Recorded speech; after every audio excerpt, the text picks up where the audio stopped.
Bienvenidos diputados y diputadas a la tercera sesión del Parlamento del Estado fallido de No es Política. Para iniciar le pedimos a todos los diputados acá presentes que aprueben el inicio de la sesión con la señal de costumbre. ¡Aprobadísimo! Por unanimidad.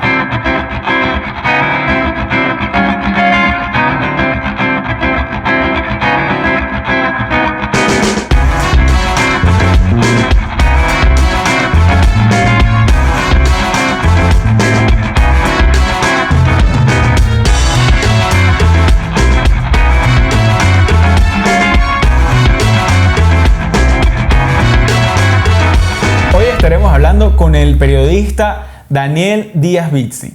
Él estará hablando con nosotros sobre el Vaticano. Él es periodista de Roman Reports, fue profesor de la Universidad Monte Ávila en Caracas, Venezuela. Además fue coordinador de la Unidad de Noticias Internacionales de la cadena venezolana Globovisión. Así que, Daniel, ¿cómo estás? Bienvenido al Estado fallido de No es Política. Ya es la tercera visita oficial a este Parlamento. Así es, ¿no? Bueno, un parlamento un poco particular. Sí, bastante. Lamentablemente. Lamentablemente particular, por gente autoritaria como Tito. O nefastos como Julio Sánchez, por ejemplo. Puede ser un poco hasta más serio del parlamento habitual al que estamos acostumbrados a ver en todos los países. O lograr acuerdos más sensatos, por lo menos. Eso es lo que se quiere, eso es lo que se quiere. Es lo que intentamos, pero bueno, con personas tan nefastas como Julio Sánchez es difícil llegar a acuerdos. O personas tan autoritarias como Tito Alves, bueno. Entonces, vamos a entrar en materia. Primero que nada, antes de empezar en todo esto, el Vaticano. ¿Cómo nace el Vaticano como Estado, como nación? A ver, el Vaticano no es una nación, es un Estado.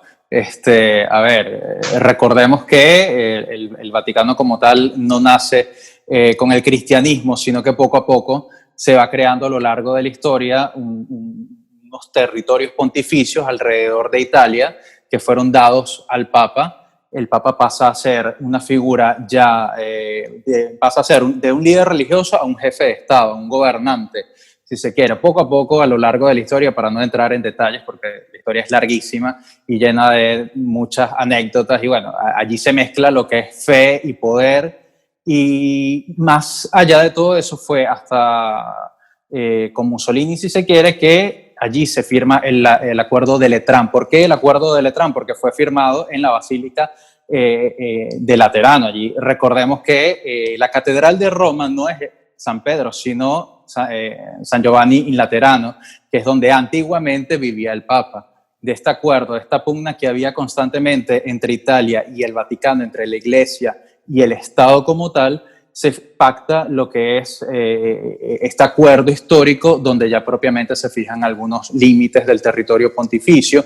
El Vaticano no solamente tiene el territorio que conocemos, sino también, como todo Estado, hay territorios extraterritoriales.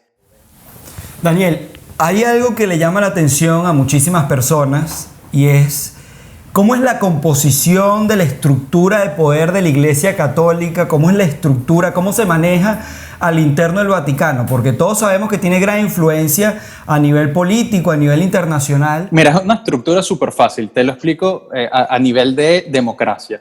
Pero hay algo importante, tú que hablas de democracia, ¿no?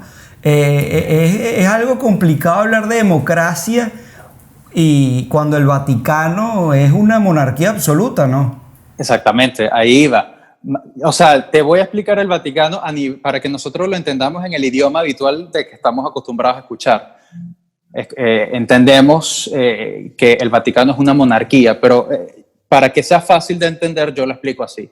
El Papa es la cabeza, si se quiere, el presidente, exactamente, para que lo entendamos en el idioma secular. El Papa es el jefe. Después están los cardenales, que son los senadores, los parlamentarios. Okay. Luego vienen los obispos, que son los gobernadores de las diócesis, las arquidiócesis, que son los territorios que están en distintas partes del mundo. O sea, está la arquidiócesis de Caracas, está la diócesis de Valle de la Pascua, Valera, Mérida. Y como tal, todas esas diócesis conforman lo que es la estructura de la iglesia. Después están los sacerdotes y los laicos, o sea, nosotros, ustedes dos y yo, que somos parte del pueblo, como tal, si se quiere.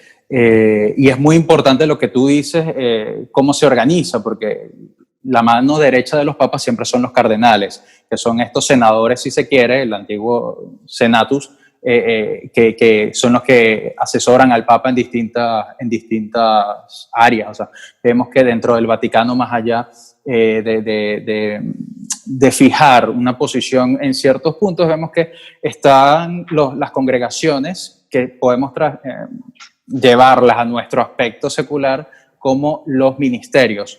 Está el Ministerio de la Congregación para la Doctrina de la Fe, está la Causa de los Santos, Nueva Evangelización y distintos ministerios chiquititos que aglomeran todas las necesidades que la Iglesia tiene que abarcar. Dentro de la estructura del Vaticano también está la Secretaría de Estado, que es quien lleva todas las relaciones con los estados, y también han dado muchísimo de qué hablar recientemente porque es el que negocia ciertas realidades a nivel de la estructura de la Iglesia. Vemos como ahorita el Vaticano sostiene conversaciones con China para el nombramiento de obispos, más allá de un tema político, es un tema de garantizar la espiritualidad de los fieles chinos que han estado perseguidos y también la Iglesia tiene que velar. Pero dentro de toda esta estructura hay una forma bastante peculiar que es la diplomacia vaticana. La diplomacia vaticana y los ritmos del Vaticano son extremadamente lentos. Eso, bueno, es normal en la diplomacia y bueno, lamentablemente los tiempos de la diplomacia no son los tiempos como los que quisiéramos los civiles los civiles en nuestra vida normal. Normales y anormales. Y sí, porque hay algunos que son civiles anormales. Mira, ya que tocas el tema de las negociaciones que tiene la Iglesia Católica con China para tener nunciaturas y arzobispados, ¿cómo ves la situación del tráfico de órganos de China con los prisioneros, que muchos son condenados a muerte? Y luego de varias convenciones, que muchas de ellas, creo que una que se hizo en el 2017 fue en el Vaticano, y el monseñor, ahora no recuerdo el nombre, creo que lo teníamos apuntado por ahí, monseñor Marcelo Sánchez, él defendió que China estuviese en esta convención. Y se dice que ellos han defendido la incorporación de China, del Estado chino, a estas convenciones para que el Vaticano deje de hablar del tráfico de órganos, del negocio del tráfico de órganos, para lograr tener ese espacio político y, bueno, si se puede decir también espiritual, como tú también lo comentabas, para proteger a los cristianos que hay en esta nación. Mira, te soy sincero, como periodista, en esta parte soy el entrevistado y esa información no la manejo. A ver, el último acuerdo que se tuvo con China es de hace 2 meses, fue negociado justamente por el cardenal Parolin, que estuvo 2 veces en Beijing, incluso antes de ir a Caracas. Y como tal, el acuerdo con China, el último acuerdo con China que fue renovado por otros 2 años,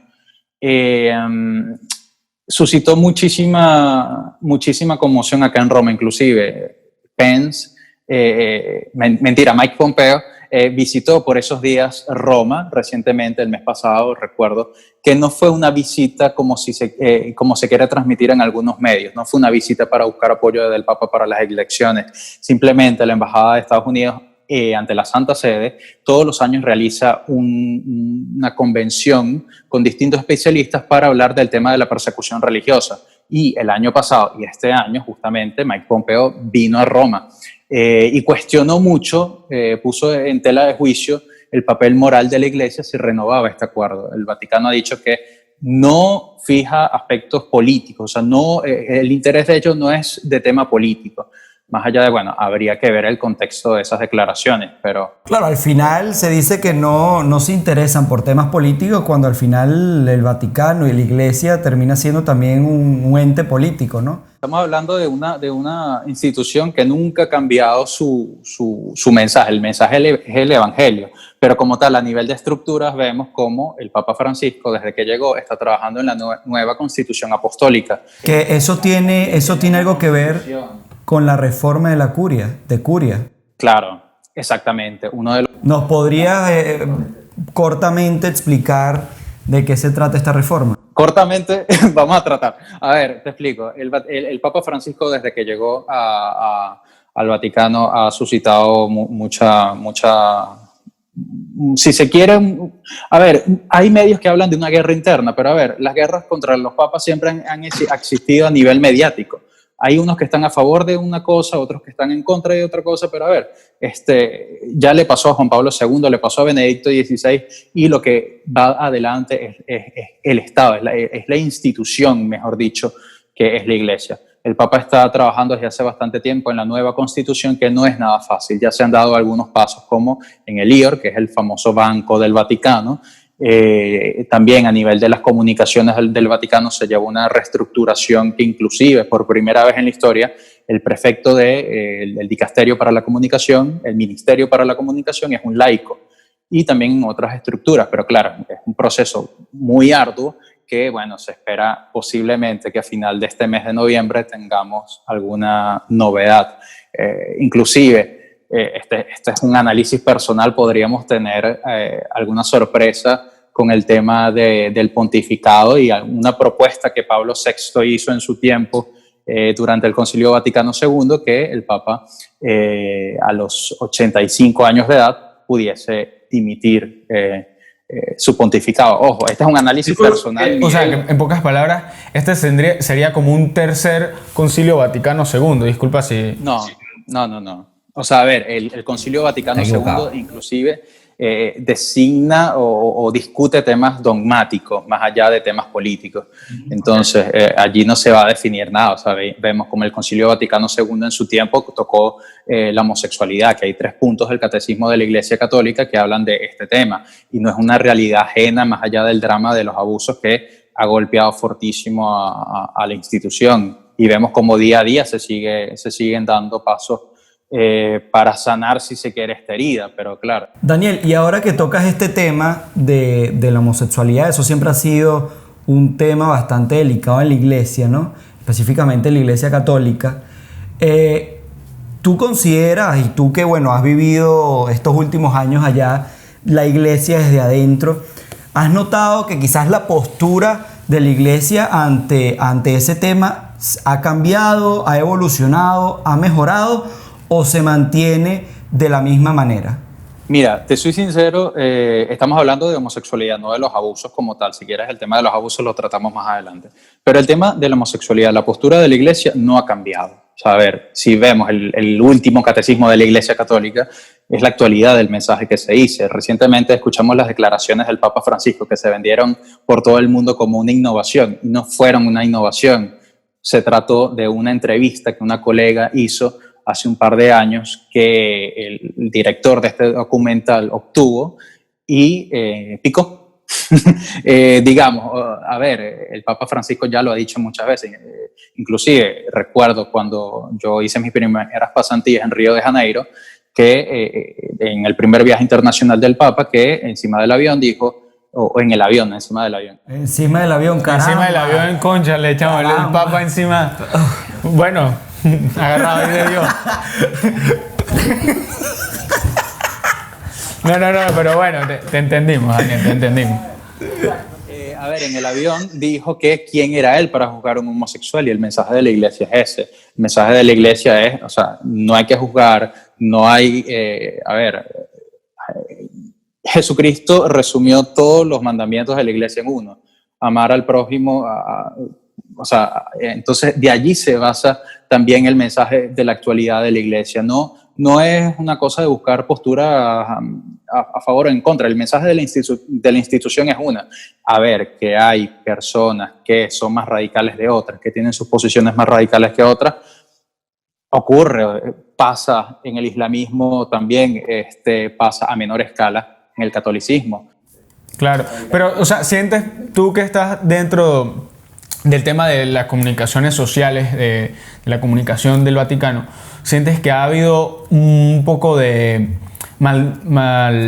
malinformación o se ha transversado el mensaje que ha dado el Papa acerca de la homosexualidad o por el contrario, has sentido que más bien los medios de comunicación han apoyado y han dado el mensaje como debe ser? Yo creo que también el tema pasa por documentarse. Cuando uno escucha al Papa Francisco quizás se emociona un poco, ¿no? El Papa dijo esto, el Papa dijo ¿quién soy yo para juzgar a un homosexual?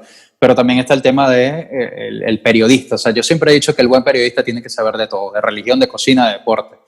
A mí me tocó hace unos meses hacer un reportaje deportivo y no es mi área principal, pero bueno, lo hice porque uno se tiene que empapar de todo. Y a ver, cuando escuchamos estas declaraciones en el 2013, es que nada ha cambiado con el catecismo ahora, que deja de ser un tema, si se quiere, tabú, porque, a ver, eso está escrito en el catecismo. Pero ¿quién de nosotros se ha leído a profundidad el catecismo, lo ha meditado punto por punto, con las citas? O sea, es un trabajo que, vamos a estar claros, nuestra generación no lo ha hecho a profundidad y la generación que viene menos, la generación TikToker. Entonces, cuando pone dos frases del Papa, parece que es un revolucionario, pero en verdad el mensaje es lo mismo. O sea. Mira, Daniel, quisiera volver un poco más al tema teórico, porque me parece importante hablar sobre el sistema de gobierno y la manera en cómo se estructura, más que la Iglesia Católica, el Estado del Vaticano, ¿no? O sea, el Estado del Vaticano es una monarquía absoluta, no es una monarquía parlamentaria. Ahí los cardenales pintan muy poco porque no toman decisiones. La autoridad y el jefe del Estado se llama Francisco y es el Papa, ¿no? Y además, evidentemente no es una democracia, es una teocracia en donde supuestamente es Dios, no quiero herir susceptibilidades, sino en la teocracia Dios es el que rige la política, Dios es el que rige la economía, la cultura, todo, absolutamente todo, ¿no? Y la teocracia es una de los sistemas de gobiernos más antiguos del mundo, ¿no? En donde no hay ni separación del Estado o de la Iglesia. Pero ahora yo quiero preguntarte, ¿no crees que es un poco contradictorio que la Iglesia entonces venga a defender la democracia en el mundo, la participación de las personas, la defensa de las minorías, etcétera, etcétera, etcétera, cuando en su propia casa, cuando en su Estado tienen una monarquía absoluta que no representa para nada a nadie del Estado del Vaticano? Es que no hay ciudadanos del Estado del Vaticano. O sea, a ver, hay ciudadanos que son el Papa, están los cardenales que tienen inclusive pasaporte diplomático. Bueno, hay cerca de 900 y tantos ciudadanos de la Ciudad del Vaticano, del Estado del Vaticano. Sí, pero a ver, no es, o sea, es que estamos confundiendo cosas. El Vaticano es una monarquía, punto, pero una teocracia, ¿no? Inclusive el Papa delega el gobierno del Estado en una persona, en un cardenal, que por cierto, hace unos años fue el cardenal Castillo Lara, el venezolano, que fue una persona bastante reconocida en el Vaticano, que inclusive tú cuando entrevistas a algún cardenal y le dices que eres venezolano, siempre te hacen mención a Castillo Lara, muy amigo también de Benedicto XVI, que murió en Venezuela hace unos años. Entonces, el Papa delega, o sea, no estamos hablando de una teocracia como tal, estamos hablando de un microestado. Claro, pero termina siendo una teocracia porque evidentemente es la ley divina que rige el Estado y esa es la teoría que se usa y que además no hay separación. Una teocracia es porque no existe separación del Estado de la Iglesia y evidentemente en el Vaticano la Iglesia, el Estado es la Iglesia y aquella mezcladera de cosas, ¿no? No, pero estamos hablando de gobierno que el Estado de la Ciudad del Vaticano se gobierna por la Constitución Apostólica, no se gobierna por la Sagrada Escritura.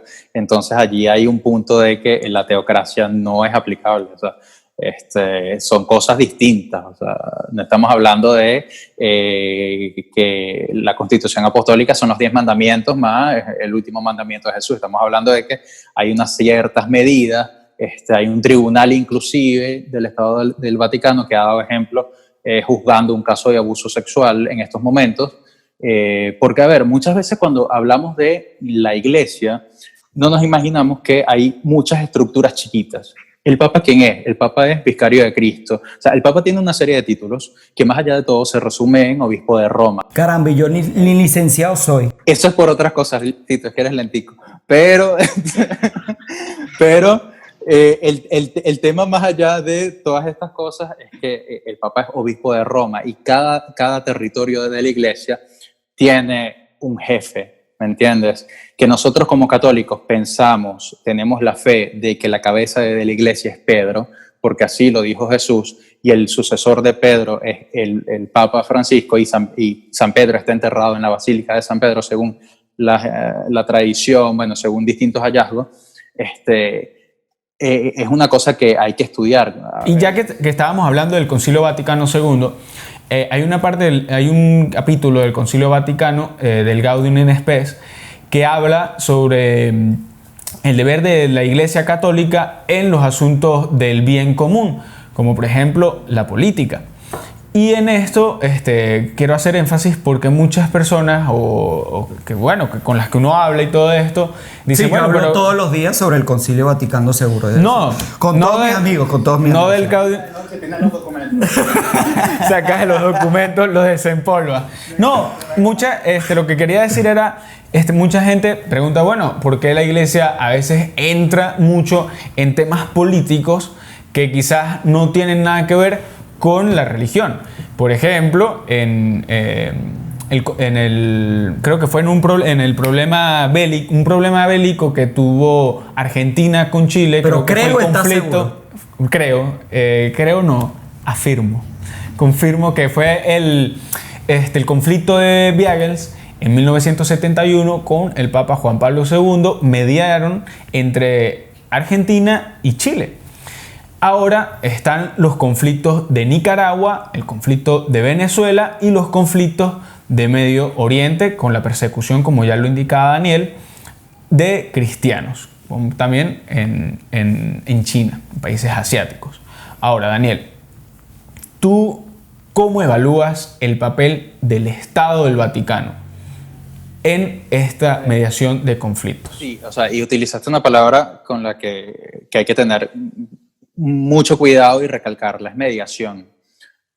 Me voy un poco más allá del inicio de la pregunta. Tú hablabas de la defensa que muchas veces la iglesia se puede entender que haga política y no hace política como tal. Vemos como en Venezuela los obispos venezolanos. Pero es que a ver, pero, que digas nunca dejas de no, pero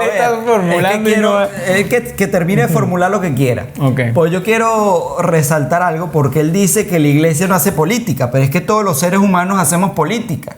Somos seres políticos, ¿no? Entonces afirmar que la iglesia no hace política termina siendo contradictorio, porque es que además la elección del Papa es un acto netamente político. Entonces, quería hacer ese paréntesis, disculpe, puede seguir. Bueno, vamos a hacer algo. Yo creo que esto lo podríamos someter a votación. Vamos a someterlo a votación en el Parlamento y... ¿Quién cree? Aquí, atención. Autoritario. Y tú nefasto. Uh-huh. ¿Quién en el Parlamento que lo apruebe con la señal de costumbre? ¿Quién cree que el Vaticano hace política? Aprobado por unanimidad. Y te digo algo muy sincero, cuando uno habla y explica ciertas cosas de la iglesia, la gente dice, no, bueno, pero es que eres católico, eres periodista católico. Yo creo que el periodista, cuando es periodista y ya. Yo no confío en el periodista funcionario de Estado, periodista católico, porque al final, mira, si se tienen que dar a conocer las cosas, se dan a conocer y punto. Pero bueno, más allá de cosas... Daniel, aprobadísimo. Tú me decías, y bueno, podemos entrar en los periodistas, los colegas que son portavoces de ciertos personajes políticos. Pero bueno, no vamos a entrar en detalles, Tito. A ver, hablemos de Vaticano entonces. a mí me llama mucho la atención este tema, porque, a ver, siempre se defiende la dignidad de la persona humana y la Iglesia siempre va a alzar la voz en las situaciones donde se tergiversa un poco, o se tergiversa un poco, no se tergiversa la dignidad de la persona humana.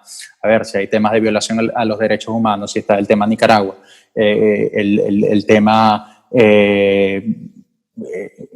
como tú lo decías, entre creo que Argentina y Chile. Sí, ese es un conflicto reciente que inclusive fue mediado durante el pontificado de Benedicto XVI y hay una placa en el Vaticano que lo conmemora. Muchos estados han pedido su mediación al Vaticano por ser un estado imparcial. Entonces, vemos cómo en el contexto nuestro, porque me imagino que la mayoría de los espectadores de este podcast son venezolanos. Vemos cómo en el 2000... Bueno, te sorprendería saber que no, pero bueno, puedes proseguir. Bueno, somos venezolanos que vivimos en todo el mundo por la situación. Pero a ver, por la crisis. Pero en 2016 la oposición venezolana y el gobierno, la oposición y parte, mejor dicho, porque ya no entendemos qué es una parte y otra, pidieron el acompañamiento de la Santa Sede para mediar en la crisis en ese entonces. El Vaticano manda a Monseñor Celli, una persona con bastante trayectoria en la diplomacia vaticana, en ese momento creo que era prefecto de la comunicación. El Vaticano, cuando vio que no había voluntad, lo primero que hace es, porque el Vaticano no se presta para juegos, ¿me entiendes? Para que el Vaticano lleve adelante una mediación es porque hay garantías de llevar adelante un proceso.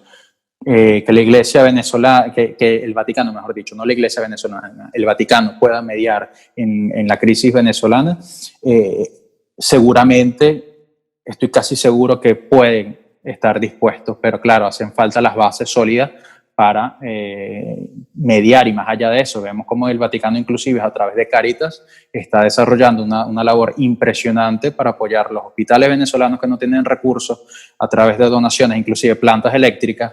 Vemos cómo la Iglesia, más allá de un tema de, podemos pensar que basarse en rezar y no sé, pedir ayuda divina, hay una ayuda que se está llevando a través de Cáritas Internacional a los refugiados en Cúcuta, a los refugiados venezolanos en Perú, la persecución que se está desarrollando en muchos aspectos en Latinoamérica en torno a la xenofobia contra los venezolanos. Y te digo del proyecto porque de verdad me emociona haberlo sabido hace un año, que Cáritas estaba enviando plantas eléctricas a los hospitales venezolanos, que no es una donación así fácil. Inclusive vemos cómo el Vaticano ha ayudado a través de la limosnería apostólica a países como Bangui, donde la jefa del Hospital Infantil del Vaticano estuvo hace un año, creo, en Bangui, conoció un caso de unas siamesas que estaban unidas y se trajo estas siamesas hasta el Hospital del Vaticano para una operación súper delicada. Entonces estamos hablando que más allá de un tema político, el tema es el centro de la persona, no es un tema de partidismo político, un tema de guerras y lucha de poder. Aunque bueno, somos humanos. La Iglesia está conformada por humanos que pecamos, humanos que estamos sujetos a distintas tentaciones, humanos que estamos sujetos a distintas realidades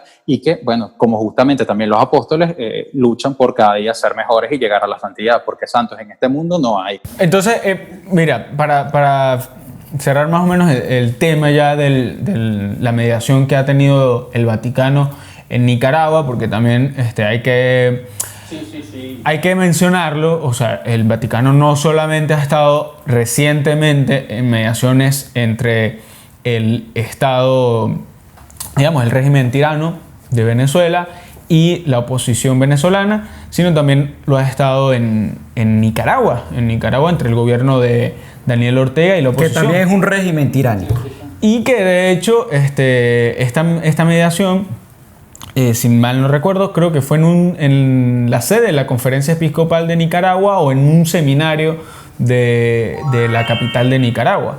Entonces creo que ha sido bastante importante.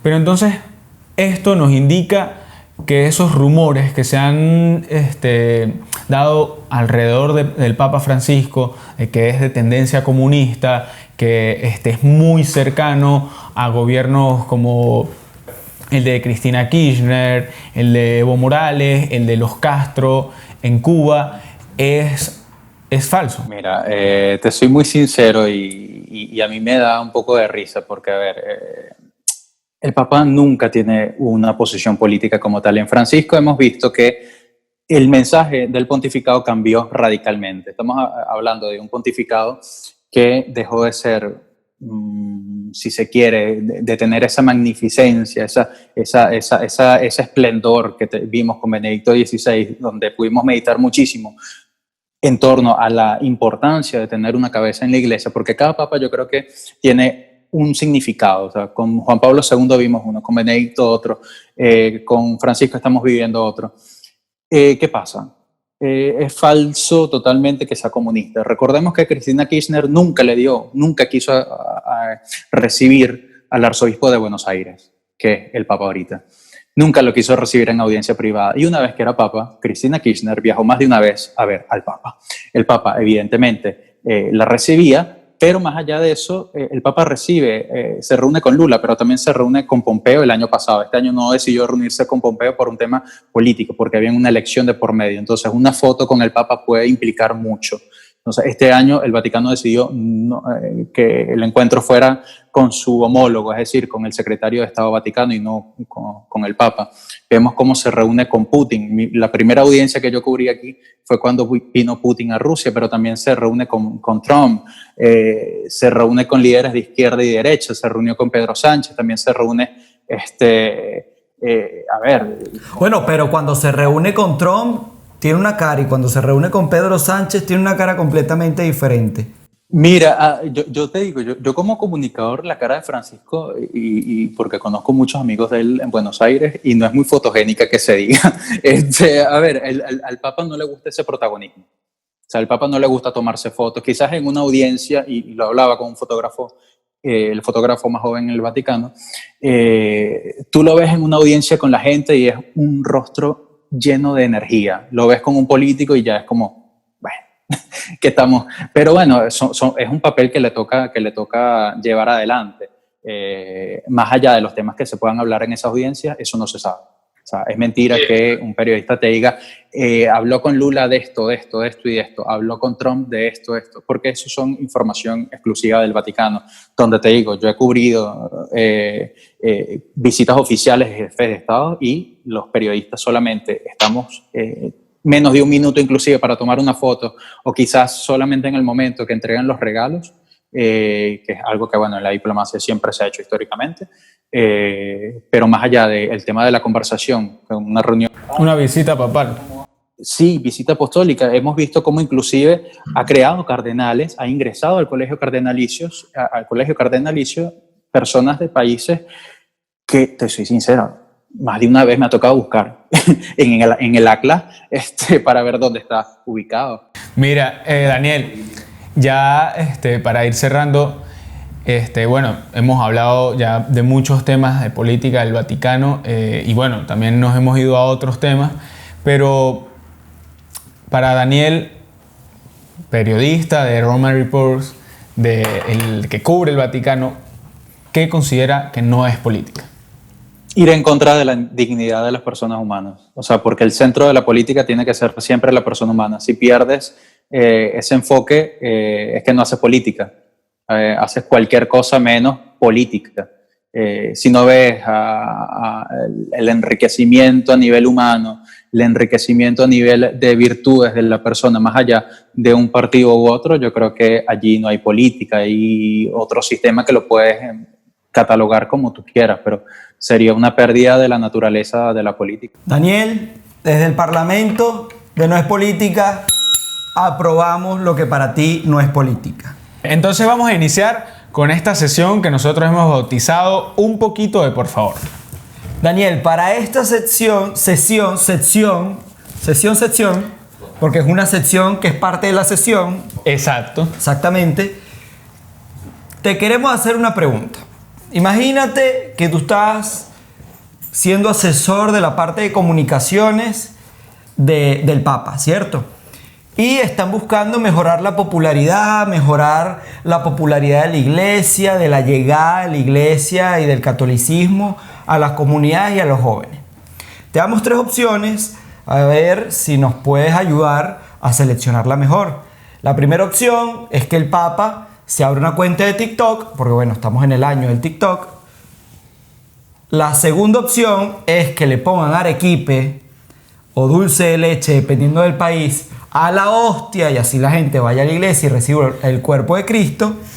Y la tercera opción es que el Vaticano cree un equipo de fútbol para que participe en el Mundial. Con los guardias suizos. Los guardias suizos pueden ser los jugadores. Excelente. Ajá. O los mismos sacerdotes. O los sacerdotes. No pueden. Bueno, es que ya el Vaticano tiene su propio torneo de fútbol. Pero, ¿viste? Son acaparadores, porque ellos no pueden participar en el Mundial. Ellos tienen que crear su propio campeonato. Quizás no clasifiquen. Estás diciendo que son muy malos jugando fútbol. No sé, nunca he ido, se llama Claroscope y nunca he ido, pero Son yo caras las entre entradas de esas esos 3 juegos. opciones te soy muy sincero. La opción 1, definitivamente, la del TikTok. Inclusive se puede hacer algo muy interesante porque he visto cómo también uno ve tantas cosas populares en TikTok que pueden ser graciosas y populares y de bajo nivel, pero también he visto muchas iniciativas de verdad que son impresionantes.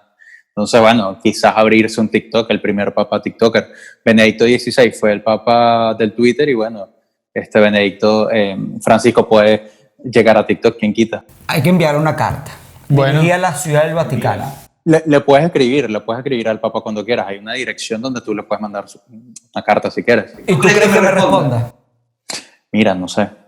Intentar, bueno, ya él no lo tiene seguro. Bueno, pero le voy a proponer que se cree un TikTok. Esa va a ser la propuesta oficial del Estado fallido no es política al Estado Vaticano. Que el Papa se cree un TikTok. Una recomendación.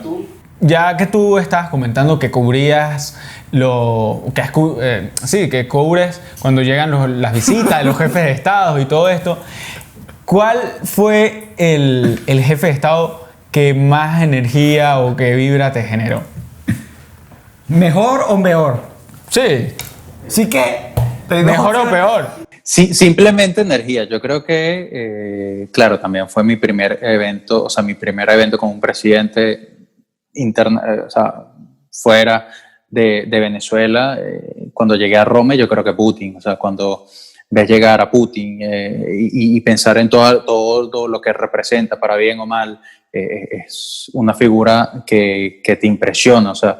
He visto todo tipo de políticos reunirse con el Papa, pero el tema de estar allí en el Cortile di San Damaso, cuando llegó el carro con la bandera de Rusia, cuando se bajó, saludó al prefecto de la Casa Pontificia, fue una cosa que tú dices, wow, aparte toda una tensión que, bueno, siempre cuando hay personas de cierto nivel, siempre hay una tensión, un misticismo detrás, si se quiere. Pero sí me impactó mucho eso. Y no te sabría decir si para bien o para mal, una energía para bien o para mal, pero sí fue un momento que lo tengo muy grabado en mi mente. Y bueno, también una cosa curiosa es que cuando uno va a esos pools de prensa, como se suele decir, al final uno tiene la posibilidad de saludar al Papa. Entonces es un momento muy bonito donde tienes 20 segundos para decirle al Papa algo. Decirle, soy periodista venezolano, estoy llegando en esa oportunidad, estoy llegando a Roma, fue impresionante porque, claro, fue ese compartir miradas que te dice como que Venezuela, un país que está sufriendo, no me dijo gran qué, pero fue como, ¿sabes? Ese acompañamiento del abuelo que te dice, bueno, sigue luchando. Daniel, tú eres el ministro, a partir de ahora eres el ministro de Comunicaciones también de este Estado fallido de no es política. Te queremos pedir que cuando te vuelvas a encontrar... Dame el sueldo. Bueno, no, primero tenemos que aprobarlo. Primero lo aprobamos. Ya va. Primero honores. Tenemos que colocarlo en prueba. A pruebas para ver queda si... a prueba 2 semanas. Para que quede... Son semanas no remuneradas. Estas 2 primeras semanas son no remuneradas. Después ya entramos en otra negociación. Pero entonces, te queremos pedir que cuando te vuelvas a reunir con el Papa y tengas esos 20 segundos, le hagas llegar el mensaje del Estado fallido no es política, que queremos que se abra un TikTok. Es una exigencia. Exigencia. Es una verdad. exigencia. Aprobado. Hacemos un compromiso. Tú redactas la carta y yo la entrego en la Posta Vaticana. Aprobado. Aprobado por este Parlamento. Bueno, Daniel, muchísimas gracias por haber estado en este Parlamento. Y bueno, nada, espero que pronto nos volvamos a encontrar, pero presencialmente. Entonces, ya saben, suscríbanse y sean los primeros en darle a la campanita. Estaremos publicando contenido bastante interesante como este del Vaticano. Así que bueno, muchísimas gracias, Daniel. Gracias a ustedes y que bueno, que tengan mucho éxito.